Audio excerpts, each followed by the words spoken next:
तो हेलो दोस्तों, कैसे हो आप सभी लोग। आशा करते हैं दोस्तों आप सभी लोग अच्छे और मस्त होंगे। जैसा कि दोस्तों आप सभी पता होगा दोस्तों, मैंने जो दोस्तों नेवी एमआर के लिए फ्री लक्ष्य बैच स्टार्ट किया था, ठीक है। जिसकी जो दोस्तों क्लासेज हैं हमारे यूट्यूब चैनल पर जो है दोस्तों लगातार जो है दोस्तों हर एक क्लास जो है दोस्तों subject wise, chapter wise, topic wise हर एक क्लास जो है दोस्तों लगातार चल रही है। अगर दोस्तों आप लोगों ने अभी तक नहीं देखा है तो दोस्तों आप लोग हमारे चैनल के प्लेलिस्ट में जा करके हर एक वीडियो जो है दोस्तों chapter wise, topic wise, subject wise देख सकते हैं। दोस्तों आज के इस वीडियो में जो दोस्तों मोस्ट इंपॉर्टेंट क्वेश्चन है उसमें दोस्तों साइंस के सिलेबस से जो दोस्तों कवर करने वाले हैं, ठीक है। तो चलिए दोस्तों वीडियो को अब हम शुरू करते हैं। तो दोस्तों जो पहला क्वेश्चन है हमारा, एंगस्ट्रॉम किस राशि का मात्रक है। तो दोस्तों आपको बताना है कि जो एंगस्ट्रॉम है वह जो दोस्तों किस राशि का मात्रक है। लंबाई का है, चौड़ाई का है, या ऊर्जा का है, या इनमें से कोई नहीं। तो जल्दी बताइए इसका राइट आंसर क्या होगा। तो दोस्तों अगर आप सभी को आंसर पता रहे तो दोस्तों सबसे पहले जो है आप लोग आंसर कमेंट कीजिए। उसके बाद जो है दोस्तों आप लोग आंसर को देखिए, और दोस्तों लास्ट में हमें आप लोग जरूर बताना कि आप लोगों ने जो दोस्तों कितने क्वेश्चन में से कितना क्वेश्चन सही किया। तो दोस्तों जो एंगस्ट्रॉम राशि का मात्रक हो जाएगा वह दोस्तों लंबाई का है। तो ऑप्शन ए नंबर हमारा बिल्कुल राइट आंसर हो जाएगा। लंबाई जो है दोस्तों एंगस्ट्रॉम राशि का मात्रक है। तो ऑप्शन ए नंबर हमारा बिल्कुल राइट आंसर होगा। चलिए चलते हैं अब हम अगले क्वेश्चन की तरफ। तो दोस्तों जो अगला क्वेश्चन है हमारा, वॉशिंग मशीन किस सिद्धांत पर कार्य करती है। तो दोस्तों अब आपको बताना है कि जो वॉशिंग मशीन रहती है वह किस सिद्धांत पर कार्य करती है। आप केंद्रीय बल, या उपकेंद्रीय बल, या गुरुत्वाकर्षण बल, या इनमें से कोई नहीं। तो जल्दी बताइए इसका राइट आंसर क्या होगा। तो देखिए दोस्तों जो वॉशिंग मशीन है या हमारा जो है दोस्तों आप केंद्रीय बल के सिद्धांत पर कार्य करती है। तो ऑप्शन ए नंबर हमारा बिल्कुल राइट आंसर हो जाएगा। चलिए चलते हैं अब हम अगले क्वेश्चन की तरफ। तो दोस्तों जो अगला क्वेश्चन है हमारा, जल का घनत्व सबसे अधिक किस तापमान पर होता है। तो दोस्तों अब आपको बताना है कि जो जल का घनत्व होता है वह सबसे अधिक किस तापमान पर होता है। 4 degree Celsius, -4 degree Celsius, 32 degree Celsius, या इनमें से कोई नहीं। तो जल्दी बताइए इसका राइट आंसर क्या होगा। तो देखिए दोस्तों जो जल का घनत्व होता है वह सबसे अधिक जो है 4 डिग्री सेल्सियस तापमान पर रहता है। तो ऑप्शन ए नंबर इसमें भी हमारा बिल्कुल राइट आंसर हो जाएगा। चलिए चलते हैं दोस्तों अब हम अगले क्वेश्चन की तरफ। तो दोस्तों जो अगला क्वेश्चन है हमारा, हीरे का चमकना किस कारण से होता है। तो दोस्तों आपको बताना है कि हीरे की चमक का कारण क्या होता है। तो ऑप्शन नंबर ए है पूर्ण आंतरिक परिवर्तन, ऑप्शन बी है प्रकीर्णन, ऑप्शन सी है परावर्तन, और ऑप्शन डी है इनमें से कोई नहीं। तो जल्दी बताइए इसका राइट आंसर क्या होगा। तो देखिए दोस्तों जो हीरे की चमक है या किसके कारण होता है, या पूर्ण आंतरिक परिवर्तन के कारण होता है। तो ऑप्शन ए नंबर हमारा बिल्कुल राइट आंसर हो जाएगा। चलिए चलते दोस्तों अब हम अगले क्वेश्चन की तरफ। अगला क्वेश्चन जो है दोस्तों हमारा है, बारिश की बूंदों का आकार किसके कारण गोलीय होता है। तो दोस्तों आपको बताना है कि जो बारिश होती है उसकी जो बूंदों का आकार है वह किस कारण से जो है दोस्तों गोलीय होता है। श्यानता के कारण, या दोस्तों पृष्ठ तनाव के कारण, या वायुमंडलीय दबाव के कारण, वायुमंडलीय दाब के कारण, या गुरुत्वाकर्षण के कारण। तो जल्दी बताइए इसका राइट आंसर क्या होगा। तो देखिए दोस्तों जो बारिश की बूंदों का आकार है वह दोस्तों पृष्ठ तनाव के कारण गोलीय होता है। तो ऑप्शन बी नंबर हमारा बिल्कुल राइट आंसर हो जाएगा। चलिए चलते हैं दोस्तों अब हम अगले क्वेश्चन की तरफ। तो जो अगला क्वेश्चन है हमारा, क्विक सिल्वर किसे कहा जाता है। तो दोस्तों अब आपको बताना है कि क्विक सिल्वर किसे कहा जाता है। पारे को कहा जाता है, शीशे को कहा जाता है, प्लेटिनम को कहा जाता है, या इनमें से कोई नहीं। तो जल्दी बताइए इसका राइट आंसर क्या होगा। तो देखिए दोस्तों इसका जो राइट आंसर हो जाएगा हमारा, जो क्विक सिल्वर है या जो दोस्तों पारे को कहा जाता है। तो ऑप्शन ए नंबर हमारा बिल्कुल राइट आंसर हो जाएगा। पारे को जो हम क्विक सिल्वर कहते हैं, ठीक है। चलिए चलते हैं अब हम अगले क्वेश्चन की तरफ। अगला क्वेश्चन जो दोस्तों हमारा है, शुद्ध जल का पीएच मान कितना होता है। तो दोस्तों अब आपको बताना है कि शुद्ध जल का पीएच मान कितना होता है। 5 होता है, 7 होता है, या 9 होता है, या 13 होता है। तो जल्दी बताइए इसका राइट आंसर क्या होगा। तो दोस्तों इसका जो राइट आंसर हो जाएगा हमारा ऑप्शन नंबर बी 7। शुद्ध जल का पीएच मान कितना होता है, 7 होता है। तो ऑप्शन बी नंबर हमारा बिल्कुल राइट आंसर हो जाएगा। चलिए चलते हैं अब हम अगले क्वेश्चन की तरफ। अगला क्वेश्चन है हमारा, हंसने की गैस कहलाती है। तो दोस्तों आपको बताना है कि जो हंसने की गैस होती है वह क्या कहलाती है। NO कहलाती है, NO2 कहलाती है, या SO2 कहलाती है, या दोस्तों N2O। तो जल्दी बताइए इसका राइट आंसर क्या होगा। तो देखिए दोस्तों जो हंसने वाली गैस होती है वह हमारा N2O होती है। तो ऑप्शन डी नंबर हमारा बिल्कुल राइट आंसर हो जाएगा। चलिए चलते हैं अब हम अगले क्वेश्चन की तरफ। अगला क्वेश्चन है हमारा, एलपीजी का प्रमुख घटक क्या होता है। तो दोस्तों अब आपको बताना है जो एलपीजी है यानी कि लिक्विड पेट्रोलियम गैस, आप लोग इसका फुल फॉर्म भी याद रखेंगे, ठीक है, क्योंकि एग्जाम में इसका फुल फॉर्म भी कभी कभी पूछ लिया जाता है, ठीक है। तो एलपीजी का फुल फॉर्म होता है लिक्विड पेट्रोलियम गैस, ठीक है। तो एलपीजी का प्रमुख घटक क्या होता है। तो दोस्तों आपको बताना है कि एलपीजी का प्रमुख घटक क्या होता है। मीथेन होता है या प्रोपेन होता है या ब्यूटेन होता है या इनमें से कोई नहीं। तो जल्दी बताइए इसका राइट आंसर क्या होगा। तो देखिए दोस्तों जो हमारा एलपीजी है इसका जो प्रमुख घटक होता है वह दोस्तों हमारा ब्यूटेन होता है। तो ऑप्शन सी नंबर हमारा बिल्कुल राइट आंसर हो जाएगा। चलिए चलते हैं अब हम अगले क्वेश्चन की तरफ। तो दोस्तों जो अगला क्वेश्चन है हमारा, दूरदृष्टि रोग को किस लेंस की मदद से दूर किया जाता है। तो दोस्तों आपको बताना है कि दूरदृष्टि दोष यदि किसी व्यक्ति को हो तो किस लेंस की मदद से उसे जो है दूर किया जाएगा, ठीक है। तो पहला ऑप्शन है उत्तल लेंस, दूसरा ऑप्शन है अवतल लेंस, तीसरा है द्विउत्तल, चौथा जो है दोस्तों हमारा है इनमें से कोई नहीं। तो जल्दी बताइए इसका राइट आंसर क्या होगा। तो दोस्तों इसका जो राइट आंसर हो जाएगा हमारा ऑप्शन नंबर है उत्तल लेंस। उत्तल लेंस के द्वारा जो है दोस्तों दूरदृष्टि रोग को जो है लेंस की मदद से, उत्तल लेंस की मदद से जो है दोस्तों दूर किया जाता है। तो ऑप्शन ए नंबर हमारा बिल्कुल राइट आंसर हो जाएगा। चलिए चलते हैं दोस्तों अब हम अगले क्वेश्चन की तरफ। जो अगला क्वेश्चन है हमारा, निम्न में कौन सी एक अक्रिय गैस है। तो दोस्तों आपको बताना है कि इनमें से जो है दोस्तों कौन एक अक्रिय गैस है। ऑक्सीजन है, कार्बन डाइऑक्साइड है, नियान है या फ्लोरीन है। तो जल्दी बताइए इसका राइट आंसर क्या होगा। तो देखिए दोस्तों जो एक अक्रिय गैस है वह दोस्तों हमारा नियान है। तो ऑप्शन सी नंबर हमारा बिल्कुल इसमें राइट आंसर हो जाएगा। चलिए चलते हैं दोस्तों अब हम अगले क्वेश्चन की तरफ। तो दोस्तों जो अगला क्वेश्चन है हमारा, विद्युत धारा की बीमा क्या है। तो दोस्तों अब आपको बताना है कि विद्युत धारा की बीमा क्या है। एमएलटी है या ML M M M square L T minus one है या दोस्तों एमएलटी ए वन है या दोस्तों ए है। तो जल्दी बताइए इसका राइट आंसर क्या होगा। तो दोस्तों इसका जो राइट आंसर हो जाएगा हमारा ऑप्शन नंबर डी ए। और इसका जो दोस्तों मूल राशि है विद्युत धारा की है दोस्तों हमारा है एम्पीयर, ठीक है। और इसका जो बीमा हो जाएगी तो हमारा ए हो जाएगा, ठीक है। तो ऑप्शन डी नंबर हमारा बिल्कुल राइट आंसर हो जाएगा।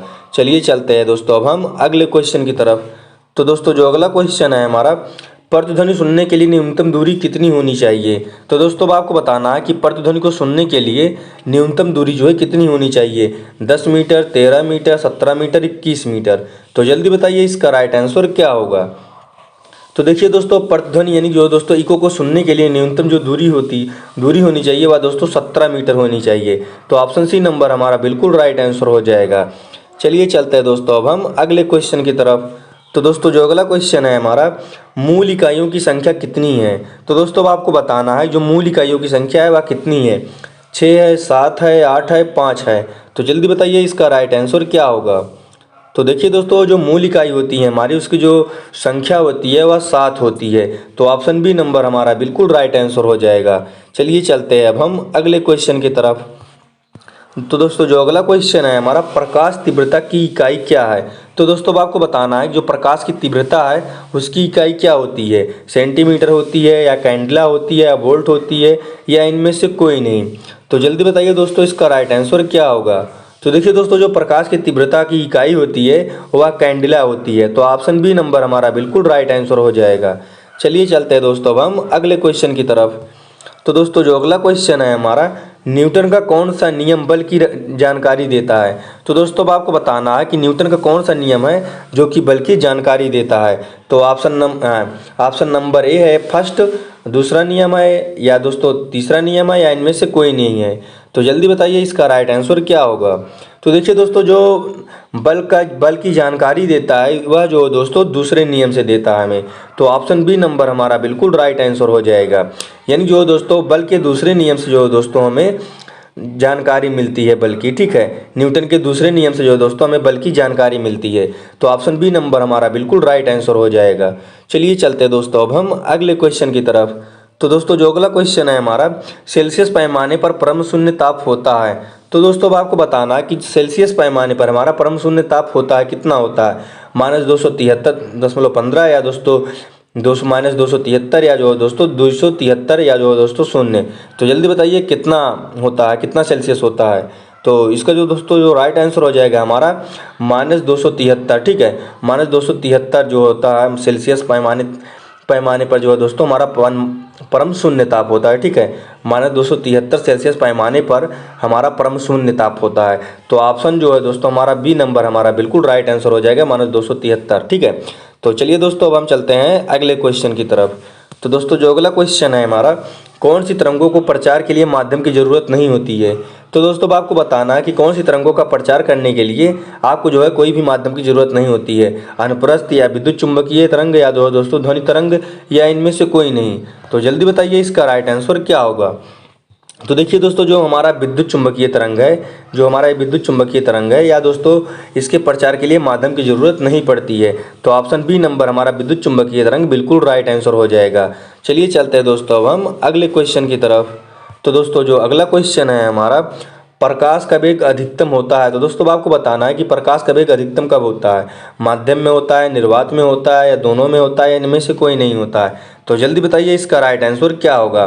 तो देखिए दोस्तों जो प्रकाश का वेग है वह दोस्तों अधिकतम निर्वात में होता है। ठीक है, कितना होता है दोस्तों, प्रकाश का वेग अधिकतम होता है किसमें होता है दोस्तों, निर्वात में होता है। और दोस्तों जो निर्वात में प्रकाश की चाल होती है वह क्या होती है दोस्तों, 3 × 10⁸ मीटर प्रति सेकंड। ठीक है, 3 × 10⁸, ठीक है, ये ऐसे लिखा जाएगा 3 × 10⁸ मीटर प्रति सेकंड। ठीक है, ये दोस्तों निर्वात में प्रकाश की चाल होती है। आप लोग इसको भी याद रखेंगे कि निर्वात में प्रकाश की चाल कितनी होती है। तो कितनी होती है दोस्तों, 3 × 10⁸ मीटर प्रति सेकंड। ठीक है, तो इसको भी याद रखेंगे साथ में। और दोस्तों जो प्रकाश का वेग अधिकतम किस में होता है, वह निर्वात में होता है। और निर्वात में प्रकाश की चाल 3 × 10⁸ मीटर प्रति सेकंड। तो चलिए दोस्तों अभी चलते हैं हम अगले क्वेश्चन की तरफ। तो दोस्तों जो अगला क्वेश्चन है हमारा, धातु के लिए आवाहक आंचल का मान क्या होगा। तो दोस्तों अब आपको बताना है कि धातु के लिए आवाहक आंचल का मान क्या होगा, शून्य होगा, अनंत होगा, नियत होगा, इनमें से कोई नहीं होगा। तो जल्दी बताइए इसका राइट आंसर क्या होगा। तो देखिए दोस्तों जो धातु के लिए आवाहक आंचल का मान जो दोस्तों होगा अनंत होगा, यानी कि इनफाइनिट होगा। ठीक है, तो ऑप्शन बी नंबर हमारा बिल्कुल राइट आंसर हो जाएगा। चलिए चलते हैं दोस्तों अब हम अगले क्वेश्चन की तरफ। अगला दोस्तों जो हमारा क्वेश्चन है, न्यूट्रॉन और प्रोटॉन को संयुक्त रूप से क्या कहते हैं। तो दोस्तों अब आपको बताना है कि न्यूट्रॉन और प्रोटॉन को संयुक्त रूप से क्या कहा जाता है, इलेक्ट्रॉन कहा जाता है, या नाभिक कहा जाता है, या दोस्तों प्रोटॉन या न्यूट्रॉन कहा जाता है, या इनमें से कोई नहीं। तो जल्दी बताइए इसका राइट आंसर क्या होगा। तो देखिए दोस्तों जो न्यूट्रॉन और प्रोटॉन है इसको संयुक्त रूप से हम क्या कहते हैं, नाभिक कहते हैं। तो ऑप्शन बी नंबर हमारा बिल्कुल राइट आंसर हो जाएगा। चलिए चलते हैं अब हम अगले क्वेश्चन की तरफ। तो दोस्तों जो अगला क्वेश्चन है हमारा, किसे रसायन विज्ञान का पिता कहा जाता है। तो दोस्तों अब आपको बताना है कि किसे जो है दोस्तों रसायन विज्ञान का पिता कहा जाता है, लेवोसियर को, न्यूटन को, या रदरफोर्ड को, या इनमें से कोई नहीं। तो जल्दी बताइए इसका राइट आंसर क्या होगा। तो देखिए दोस्तों जिसे रसायन विज्ञान का पिता कहा जाता है वो कौन है दोस्तों, लेवोसियर हैं। तो ऑप्शन ए नंबर हमारा बिल्कुल राइट आंसर हो जाएगा। लेवोसियर को जो है दोस्तों रसायन विज्ञान का पिता कहा जाता है। तो चलिए दोस्तों चलते हैं अब हम अगले क्वेश्चन की तरफ। तो दोस्तों जो अगला क्वेश्चन है हमारा, अंगूर में कौन सा अम्ल पाया जाता है। तो दोस्तों अब आपको बताना है कि अंगूर में कौन सा अम्ल पाया जाता है, एसिटिक अम्ल पाया जाता है, टार्ट्रिक अम्ल पाया जाता है, फार्मिक अम्ल पाया जाता है, इनमें से कोई नहीं। तो जल्दी बताइए इसका राइट आंसर क्या होगा। तो देखिए दोस्तों इसका जो राइट आंसर हो जाएगा हमारा ऑप्शन नंबर बी, टार्ट्रिक अम्ल। यानी दोस्तों अंगूर में जो दोस्तों कौन सा अम्ल पाया जाता है, टार्ट्रिक अम्ल पाया जाता है। तो ऑप्शन बी नंबर हमारा बिल्कुल राइट आंसर हो जाएगा। चलिए चलते हैं दोस्तों अब हम अगले क्वेश्चन की तरफ। तो दोस्तों जो अगला क्वेश्चन है हमारा, विषाणु की खोजकर्ता कौन थे। तो दोस्तों अब आपको बताना है कि विषाणु के खोजकर्ता कौन थे, अरस्तु थे, या लोनोस्की थे, या दोस्तों ओफ्रोस्टम थे, या दोस्तों इवान सोकी थे। तो जल्दी बताइए इसका राइट आंसर क्या होगा। तो देखिए दोस्तों जो विषाणु के खोजकर्ता थे वो कौन थे दोस्तों, हमारा इवान सोकी। ठीक है, तो ऑप्शन डी नंबर हमारा बिल्कुल राइट आंसर हो जाएगा। चलिए चलते हैं दोस्तों अब हम अगले क्वेश्चन की तरफ। तो दोस्तों जो अगला क्वेश्चन है हमारा, फूलों का अध्ययन कहलाता है। तो दोस्तों अब आपको बताना है कि फूलों का अध्ययन क्या कहलाता है, फ्लोरिकल्चर कहलाता है, या बॉटनी कहलाता है, या माइक्रोबायोलॉजी कहलाता है, या इसमें से कोई नहीं कहलाता है। तो जल्दी बताइए दोस्तों इसका राइट आंसर क्या होगा। तो देखिए दोस्तों जो हमारा फूलों का अध्ययन है हमारा दोस्तों फ्लोरिकल्चर कहलाता है। तो ऑप्शन ए नंबर हमारा बिल्कुल राइट आंसर हो जाएगा। और दोस्तों जो हमारी क्लासेज हैं हमारे इस यूट्यूब चैनल पर लगातार जो है दोस्तों हर एक class chapter wise, subject wise, topic wise जो है दोस्तों लगातार चल रही हैं। अगर दोस्तों आप लोगों ने अभी तक नहीं देखा तो दोस्तों आप लोग हमारे चैनल के प्ले लिस्ट में जा करके हर एक वीडियो जो है दोस्तों chapter wise, topic wise, subject wise देख सकते हैं। ठीक है, और यहीं पर हो जाता है दोस्तों अब हमारा 25 क्वेश्चन जो है समाप्त। तो अब दोस्तों आपको बताना कि आप लोगों ने जो दोस्तों 25 क्वेश्चन में से कितना क्वेश्चन सही किया। ठीक है, तो आशा करते हैं दोस्तों आप सभी को यह वीडियो पसंद आया होगा। तो मिलते हैं दोस्तों जल्द से जल्द न्यू वीडियो के साथ, तब तक के लिए जय हिंद, जय भारत।